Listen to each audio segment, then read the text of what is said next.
নজর রাখবো কালিন্দির দিকে। কালিন্দির নদী বাঁধে ধস, বর্ষার শুরুতেই কালিন্দির নদীর বাঁধে ধস, সেই ছবি কিন্তু ধরা পড়েছে। সুন্দরবনে নদী বাঁধে 300 ফুট ধস, ধসের জেরে আতঙ্কে গ্রামবাসীরা। যে ছবি আপনারা দেখতে পাচ্ছেন, সুন্দরবনে নদী বাঁধে 300 ফুট ধস, ধসের জেরে আতঙ্কে রয়েছেন গ্রামবাসীরা। বর্ষার শুরুতেই কালিন্দী নদী বাঁধে ধস, যে ছবি দেখতে পাচ্ছেন আপনারা, সুন্দরবনে নদী বাঁধে 300 ফুট ধস নামে এবং ধসের জেরেই আতঙ্কে গ্রামবাসীরা।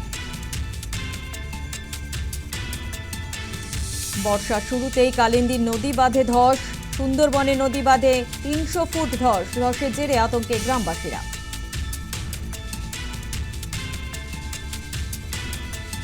এবং এই বিষয় নিয়ে স্থানীয় বাসিন্দারা তারা কি বলছেন একবার শোনাবো।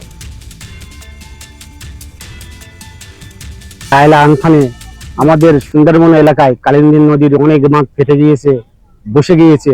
যাতে আপনারা মেরামত করা যায় তার জন্য সরকার, পশ্চিমবঙ্গ সরকারের কাছে আহ্বান করছি।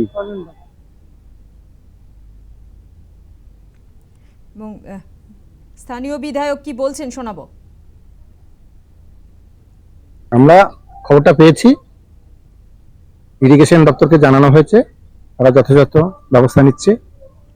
আমরা কাছে আছি, এখনো যাইনি, ইরিগেশন দপ্তর কাছে রিপোর্টটা নিই, যদি সেরকম প্রয়োজন হয় আমাদের যারা টিম আছে, ডিজাস্টার টিম, তারা যাবে।